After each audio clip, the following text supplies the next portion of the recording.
minutes, that's always pretty hard for somebody like me who gets pretty windy about corporations like Alcan.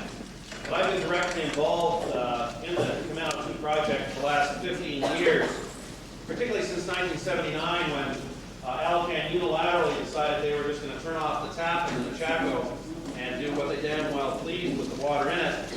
And as some of you in this room will remember, it was in that period of time that finally Ottawa and the Department of Fisheries and Oceans got enough stomach together and they went to the Supreme Court of British Columbia and got a regulated flow, an injunction against Alcan by Mr. Justice Berger at that time.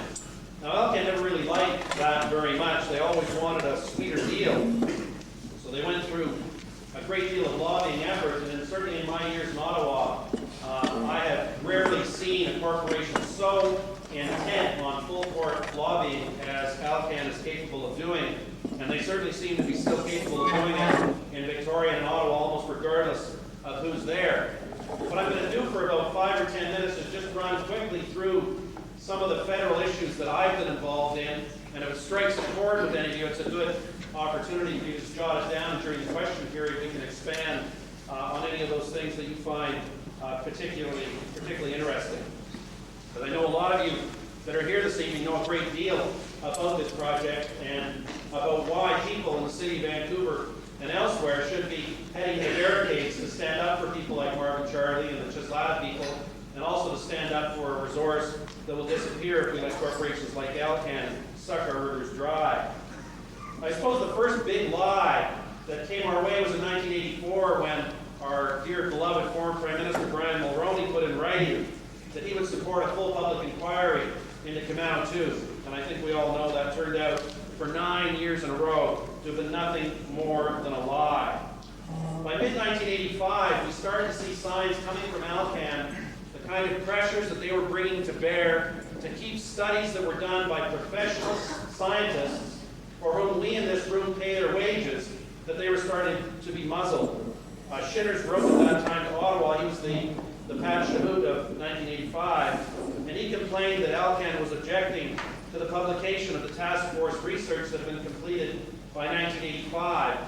And I think, as you know, evidence had been put before the Supreme Court of BC as to what the minimum flows were, what the minimum regime would be, and of course the Kemano 2 agreement now substantially undercuts what the scientists believed was the absolute minimum. Those studies were locked up, and they still are, despite the October 5th, 1993 written promise of Jean Chrétien, who's now the Prime Minister, not only to ungag federal scientists here in BC, but to release those documents. And that, of course, is another lie by a sitting Prime Minister in this country.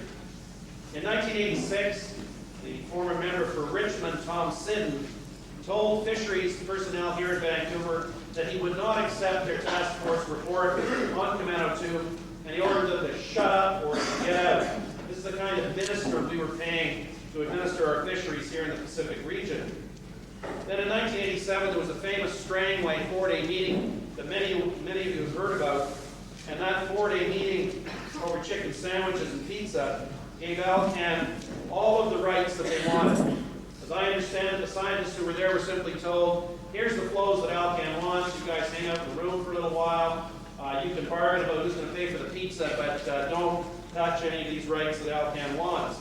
And Alcan ended up with flows just 1/2 of the minimum that the task force and DFO had wanted. Kemano 1 took 33% of the flow out of the Chaco. K2, if those of us sitting in this room let it go ahead, would take that down to 88% of the flow removed and diverted back out down the Kemano into the Pacific, just south of Kitimat. Then there was the sales job. I think we have to focus for a moment on the kind of soft soaping that Alcan did up in particularly northwestern BC, but a fair distance down the Fraser system as well. They promised it on different occasions in different locations, 3 different smelters. They promised sawmills, they promised pulp mills, and of course they now say that a deal is a deal. The people of BC and the people of Canada have to turn over that river system because it's signed on a piece of paper, but their promises, as some of our brothers and sisters who are here this evening, who are out on the streets trying to deal with Alcan know, a promise from Alcan is never worth diddly squat. If we make a deal, if we have stupid politicians who are corrupt or corruptible, and some kind of special deals made for Alcan, then that has to stand like the pyramids for all time. But they're allowed to peddle absolute bullshit to the public whenever they feel like it, if you'll excuse my French. In 1988, Alcan profits went over $900 million US, more than any other company in the history of Canada. It's worth remembering how these guys get this kind of dough, and it's through deals like this one that we're talking about. Alcan pays less than 10% of the water rate charged to other hydro producers in this province. So not only do they get special deals to begin with, and special deals all along the way, they want the whole ball of wax. A very important study when you're talking to anybody about this project was a study done by Burt and Mundy.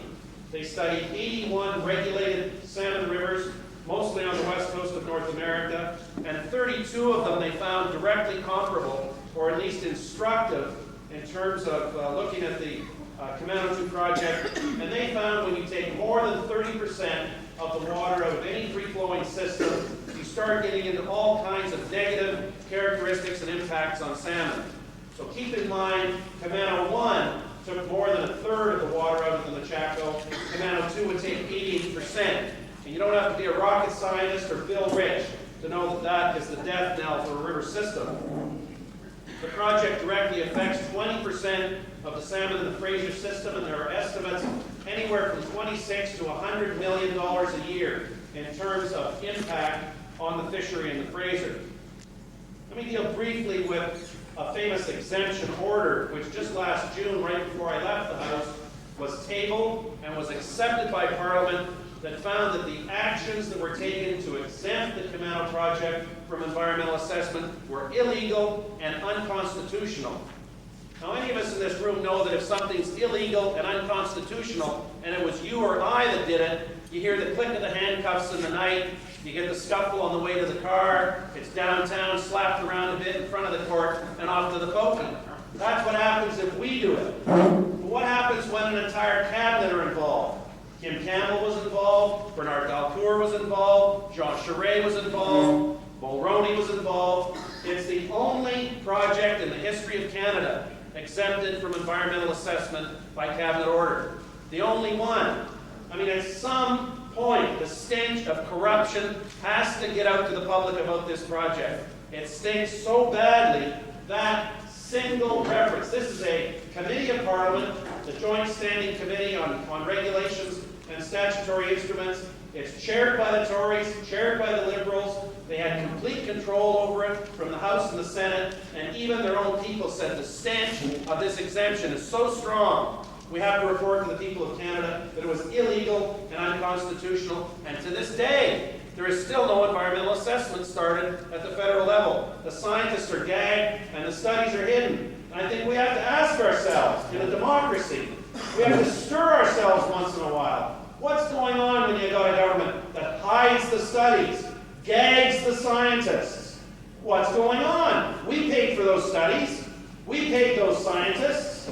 What about the Chislata people? You're going to hear from Marvin Charlie about what happened the last time. It's going to happen again. I mean, we can say this time, look, in 1950 was a long time ago, the war was just over, you know, we regret what happened, but we can't be stupid twice.